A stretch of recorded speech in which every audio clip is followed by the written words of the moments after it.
Krishnamurthy, palace secretary. ഓ, കേട്ടിരിക്കണു. തമ്പുരാട്ടി വരുന്നു എന്നറിഞ്ഞപ്പോ മുതൽ തിരുമനസ് വലിയ ആഹ്ലാദത്തിലാ. ഇന്ന് വേറെ ആർക്കും മുഖം കാണിക്കാൻ പോലും അനുവാദമില്ല. വന്നാട്ടെ.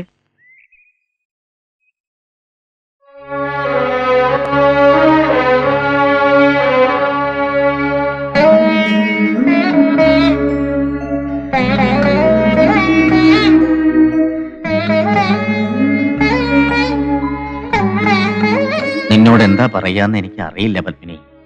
സുഖാണോന്ന് ചോദിച്ചാൽ പോലും ഒരു കുത്തിനോവിക്കലോ പരിഹസിക്കലോ ഒക്കെ ആയേ നീ ഇപ്പൊ കണക്കാക്കും. ഒന്നും ചോദിക്കാനോ ചോദിപ്പിക്കാനോ ഒരിക്കലും ഇങ്ങോട്ട് വരരുതെന്ന് മനസ്സിൽ നല്ലോണം ഉറപ്പിച്ചിട്ടാണ് അന്ന് ഇവിടെ നിന്നിറങ്ങിയത്. ഇതിപ്പോ വീരേന്ദ്രൻ ഇങ്ങോട്ട് വന്നെന്നറിഞ്ഞപ്പോ, എന്തൊക്കെയോ കുഴപ്പങ്ങൾ അവൻ ഉണ്ടാക്കിയെന്ന് അറിഞ്ഞപ്പോ വരാതിരിക്കാനും കഴിഞ്ഞില്ല. അവന് വേണ്ടി ഞാൻ മാപ്പ് പറയാ. അവനെയും കൊണ്ട് ഞാൻ ഉടനെ പൊയ്ക്കോളാം. അവനെ ഇനി ഇവിടുന്ന് വിടുന്നില്ലെങ്കിലോ? വീരേന്ദ്രനെ കുറിച്ച് കേട്ടിരിക്കണതെല്ലാം നുണയാ. ഇത്രയും സത്യസന്ധനും സൽസ്വഭാവിയുമായ ഒരു കുട്ടിയെ കാണാൻ കിട്ടില്ല. ഈശ്വര, എന്റെ വീരേന്ദ്രനെ കുറിച്ച് തന്നെയാണോ ഞാനീ കേക്കണേ? അപ്പോ ഇവനിത് എവിടെ പോയി? നീ തനി ശ്രീകൃഷ്ണനാ വീരേന്ദ്ര. രണ്ടനല്ലേ എന്റെ പൊന്നമ്മായി. ഈ വല്യമ്മാമ പോലും അവിടെ ചെന്നാ നിമിഷം കൃഷ്ണനാവൂലേ? അപ്പോ അയ്യോ, അപ്പോ ഏതപ്പു? ഏതപ്പുവാടേ? എനിക്ക് ഓർമ്മയുണ്ടോ എന്ന് നിനക്ക് അറിഞ്ഞുകൂടാ. തിരുവട്ടാറിലെ പെണ്ണുങ്ങളെ പുറകെ നടക്കുന്ന ആ വായി നോക്കി അപ്പു ഓർമ്മയില്ലേ? ഓ, അപ്പു. എന്റെ കൂടെ ഡൽഹിയിൽ ഉണ്ടായിരുന്നതാ. അവൻ എന്ത് പറ്റിയടേ? അവന്റെ അച്ഛൻ ചത്തു. ഒരു റീത്തെങ്കിലും വെക്കാൻ ഏർപ്പാടുണ്ടാക്കണം. ഒന്ന് വേടാ. എന്താ കാര്യം? പത്മിനി തമ്പുരാട്ടി വന്നു. അച്ഛ അച്ഛനല്ല, അമ്മ. വീരേന്ദ്രന്റെ അമ്മ. മകനെ ഒന്ന് കൺകുളിർക്ക കാണാനായി കണ്ണിൽ എണ്ണ ഒഴിച്ച ആ വണ്ണമുള്ള അമ്മ വന്നിരിക്കുന്നത്. അതുകൊണ്ടാ ഞാൻ ഞാനുണ്ട്. ശേഷങ്ങളൊക്കെ വീരേന്ദ്രൻ പറഞ്ഞു. വാദം വന്ന് കിടപ്പിലായതോ അപ്പോഴേ അറിഞ്ഞ്. വാദോ? വീരേന്ദ്രൻ പറഞ്ഞു വലിയ സംസാരപ്രിയനാ. അതിശയം തന്നെ. അമ്മയെന്ന് വിളിക്കാൻ കൂടി പിശുക്ക് കാട്ടുന്നവനാ. ഇവിടെ വന്നപ്പോ സംസാരപ്രിയനാണെന്ന് വല്യമ്മാമ തന്നെ പട്ടം കൊടുത്തല്ലോ. അവൻ ബഹുമിടുക്കനാ. തൈനസായി അവൻ വന്നിരുന്നെങ്കിൽ എന്ന് ഞാൻ ആശിച്ചു. പത്മിനി അവനെ കണ്ടില്ലേ? ഇല്ല, ഇവിടെ മുഴുവൻ തിരക്കി. ചോദിക്കുമ്പോ മറുപടി പറയാൻ തന്നെ പലർക്കും വിഷമം. അകത്തേക്ക് കയറിയിരുന്നോളൂ, അവനെ ഞാൻ കൂട്ടിക്കൊണ്ടുവരാം. ആ, അവൻ ഇപ്പൊ ഇവിടെ ഉണ്ടായിരുന്നാണ്, പെട്ടെന്ന് കാണാതെ. വീരേന്ദ്ര, പൊങ്ങി നോക്കണ്ട ആരെങ്കിലും കാണും. ഈ അജ്ഞാതവാസം അവസാനിച്ചു എന്ന് സന്തോഷിച്ചതാ. അപ്പതെ കെട്ടിയെടുത്തിരിക്കുന്ന ഒരു തള്ളയെ ഇനി തന്തെങ്ങാനും വരുവോ? വരുന്നു തോന്നല്ല. കേട്ടോടത്തോളം അവനൊരു തന്തില്ലാത്തവനാ. വീരേന്ദ്ര, വീരേന്ദ്ര, വീരേന്ദ്ര, വീരേന്ദ്ര, വീരേന്ദ്ര, വീരേന്ദ്ര, വീരേന്ദ്രൻ തമ്പുരാനെ, തമ്പുരാനെ, വീരേന്ദ്രൻ തമ്പുരാനെ, വീരേന്ദ്ര, വീരേന്ദ്ര, തമ്പുരാനെ, വീരേന്ദ്ര, വീരേന്ദ്ര.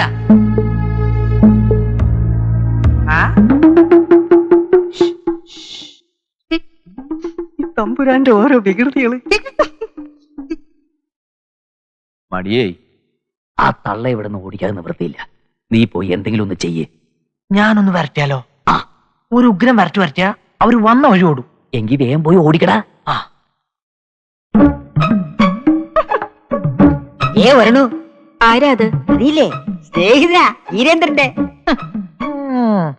നീയാണോ 6-7 കൊല്ലമായിട്ട് അവനെ വിടാതെ പിടിച്ചിരിക്കുന്ന സ്നേഹിതൻ? 6-7 ഞങ്ങളുടെ ബന്ധത്തോടെ ഒരു വർഷം 10-16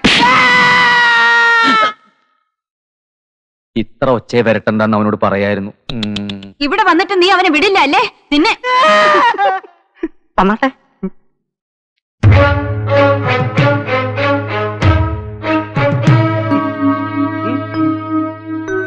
കണ്ടേ.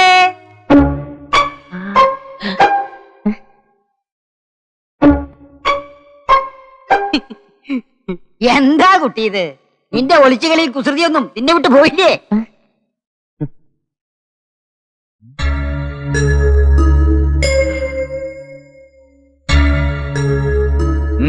എന്ത് വേണം? എന്തിനാ ഇപ്പൊ ഇങ്ങോട്ട് പോകുന്നത്? അത് ചോദിക്കാൻ നീ ആരാ? ശരിയാ, സമ്മതിച്ചു. ഞാൻ ആരുമല്ല.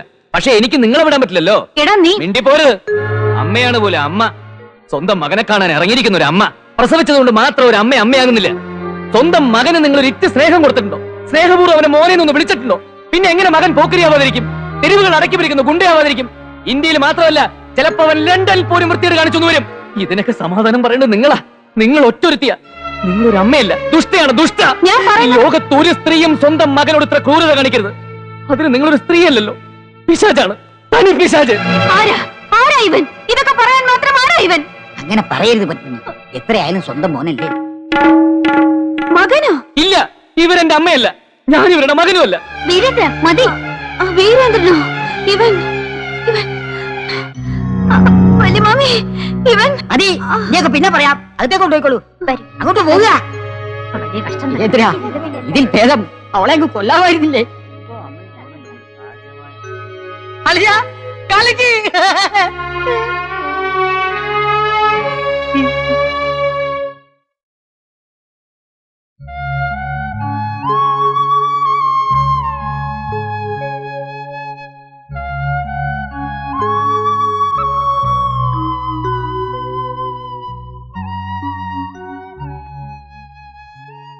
തമ്പുരാട്ടി, തമ്പുരാട്ടി, നീ അരുത്, ബഹളമൊന്നും ഉണ്ടാക്കരുത്. എന്റെ നിവൃത്തികേട് കൊണ്ട് അങ്ങനെയൊക്കെ പറയേണ്ടി വന്നത് ഒന്നും തമ്പുരാട്ടി വേദനിപ്പിക്കാൻ വേണ്ടിയല്ല, തൽക്കാലത്തേക്കെങ്കിലും രക്ഷപ്പെടാൻ വേണ്ടിയാ. തമ്പുരാട്ടി എന്നോട് പൊറുക്കണം.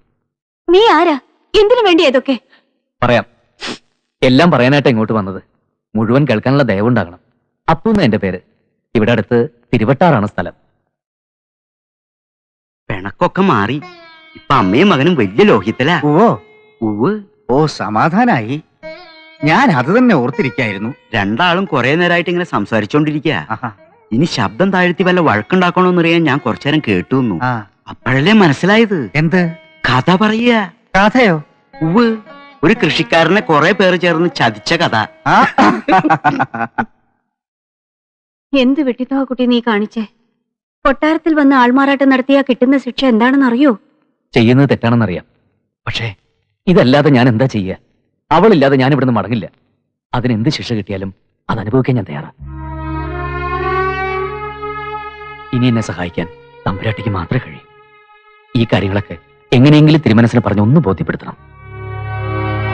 കഴിയില്ല കുട്ടി. ഇവിടെ ഉള്ളവരെ സ്നേഹത്തിന്റെ വില പറഞ്ഞു ബോധ്യപ്പെടുത്താൻ ആർക്കും കഴിയില്ല.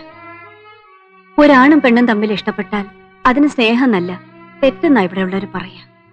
ഇക്കാര്യങ്ങളൊക്കെ അറിഞ്ഞാൽ നിന്നെ ശിക്ഷിക്കാനല്ലാതെ സഹായിക്കാനുള്ള മനസ്സ് ആർക്കും ഉണ്ടാവില്ല. അങ്ങനെ മനസ്സുണ്ടായിരുന്നെങ്കിൽ, അല്പം ദയ കാണിച്ചിരുന്നെങ്കിൽ ഇക്കാലം അത്രയും ഇങ്ങനെ നരകിച്ച് ജീവിക്കേണ്ട ഗതികേട് എനിക്ക് വരില്ലായിരുന്നു. എനിക്ക് എന്റെ വീരേന്ദ്രനെ നഷ്ടപ്പെടില്ലായിരുന്നു. നിന്നെ പോലെ സ്നേഹിച്ച പെണ്ണിന് വേണ്ടി ചങ്കുറ്റത്തോട് നെഞ്ചും വിരിച്ച് ഈ കൊട്ടാരത്തിന്റെ മുറ്റത്ത് വന്ന് നിന്ന ആളാ വീരേന്ദ്രന്റെ അച്ഛൻ. അന്ന് ഇവിടെ ഉള്ളവരെല്ലാം ചേർന്ന് അദ്ദേഹത്തെ സ്വീകരിച്ചത് എങ്ങനെയാണെന്ന് അറിയോ?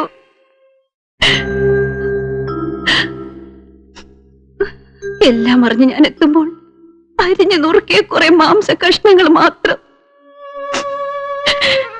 അതിനു മുമ്പ് അവരോട് പറയാൻ എനിക്ക് കഴിഞ്ഞില്ല എന്നിൽ വീരേന്ദ്രന് ജന്മം കിട്ടിക്കഴിഞ്ഞു എന്ന്.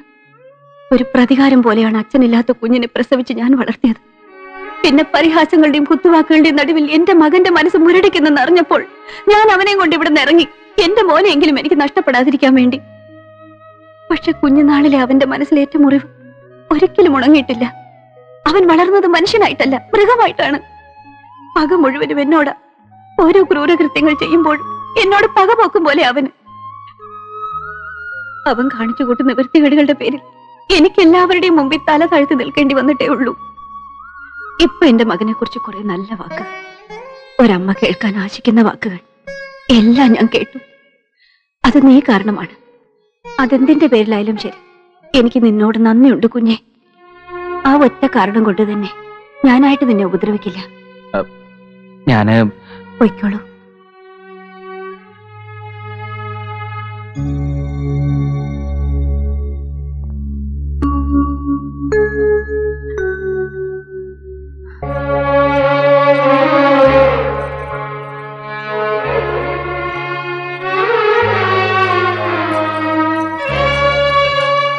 മായയോട് പത്മിനിയെ കുറിച്ച് പറഞ്ഞത് ഓർമ്മയുണ്ടോ? ഡൽഹിയിലെ ഇതാ ആള്. ആയെ കാണാൻ പത്മിനി കൂടുതൽ തിടുക്ക കൂട്ടത് വീരനാ. വീരേന്ദ്രനെ കുറിച്ച് മായോടൊന്നും പറഞ്ഞിട്ടില്ല. ആ എവിടെയാള് വന്നില്ലേ? ഇവിടെ ഉണ്ട്. വിളിച്ചോളൂ. ഓ,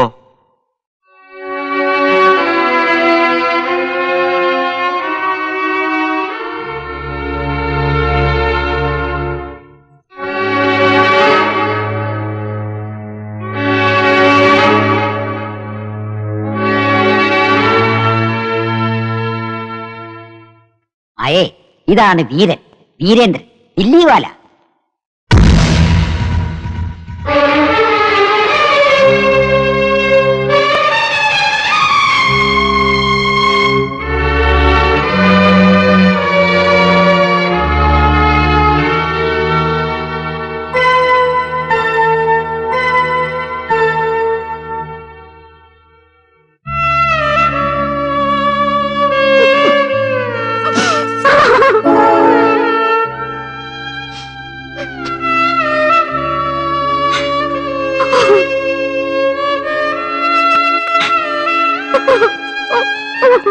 മകൻ തിരുന്നാൾ മായത്തമ്പുരാട്ടി ഒരു നോക്ക് കാണണമെന്ന് വലിയ മോഹമുണ്ടായിരുന്നു. മുഖം കാണിക്കാൻ അവസരം തന്നതിന് നന്ദി. എന്തു പറ്റിയ കുട്ടിക്ക്? എന്നെ കുറിച്ച് പാടി പരത്തിയിട്ടുള്ള വീരഗാഥകൾ ആ കുട്ടിയും കേട്ട് കാണും. അതാവും ഭയന്ന് ഓടിയത് അല്ലേ അമ്മേ? എനിക്കറിയില്ല. ഇതൊന്നും അത്ര കാര്യാക്കണ്ട. ആ കുട്ടിക്ക് വീരേന്ദ്രൻ ഇഷ്ടാവും. എല്ലാം ഒത്തു വന്നാച്ചാ മായയ്ക്ക് വീരേന്ദ്രനാവണം കൂട്ട് എന്നൊരു മോഹമുണ്ട്. എന്താ പത്മിനിക്ക് ഇഷ്ടക്കുറവ് വല്ലതും? ഇഷ്ടാണ്. അമ്മയ്ക്ക് ഇഷ്ടാണെന്ന് ഇന്നലെ എന്നോട് പറയുണ്ടായി. അപ്പോ അങ്ങനെ ഒരു മോഹൻ തനിക്കുണ്ടെന്ന് കേട്ടത് വെറുതെ അല്ല.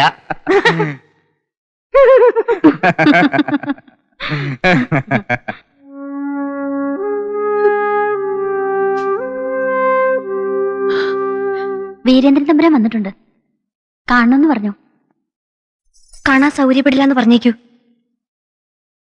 കാണാൻ സൗകര്യപ്പെടില്ല എന്ന് പറഞ്ഞു.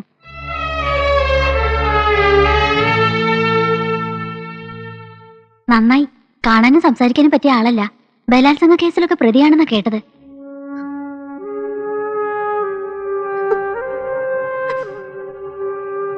മായേ, ഇതുപോലൊരു നാടകം കളിച്ച് നിന്റെ മുന്നിൽ വരേണ്ടി വന്നതില് എനിക്ക് ദുഃഖമുണ്ട്. സത്യം നിന്നെ പറഞ്ഞ് മനസ്സിലാക്കാൻ ഇതല്ലാതെ വേറെ മാർഗമൊന്നുമില്ല ഞെറ്റ. ഇനിയെങ്കിലും ഞാൻ പറയുന്നത് നീ ഒന്ന് മനസ്സിലാക്കണം. ഇനി എന്താ ഞാൻ മനസ്സിലാക്കേണ്ടത്? എന്തൊക്കെ നാടകം കളിച്ച് എന്റെ മുന്നിൽ വന്നാലും ശരി, ഇനി എന്നെ മനസ്സ് മാറ്റാൻ നിങ്ങൾക്ക് കഴിയില്ല. മായേ, എന്നോടുള്ള ദേഷ്യം തീർക്കാൻ നീ പാഴാക്കുന്ന നിന്റെ ജീവിതം. ഈ കൊട്ടാരത്തിനകത്തിട്ട് ഇവിടെയുള്ളവരെല്ലാരും കൂടി നിന്നെ കൊല്ലും. ഞാൻ എപ്പോഴേ മരിച്ചതാ. അപ്പോഴേട്ടും തന്നെയല്ല എന്നെ കൊന്നത്. നീ എന്നെ ഇങ്ങനെ ശിക്ഷിക്കരുത് മായേ. ഞാൻ ഒരു തെറ്റും ചെയ്തിട്ടില്ല. തെറ്റ് എന്റെയാണ്. 3 പെൺകുട്ടികളുള്ള ഒരു വീട്ടിൽ ദാരിദ്ര്യം മുതലെടുത്ത് ഒരാൾ വന്നു കയറിയത് എന്തിനാണെന്ന് ഞാൻ മനസ്സിലാക്കിയില്ല. ഇനി എന്നെ കൺമുമ്പിൽ നിങ്ങൾ വരരുത്. എല്ലാം ഞാൻ മറക്കുകയാണ്. എല്ലാം.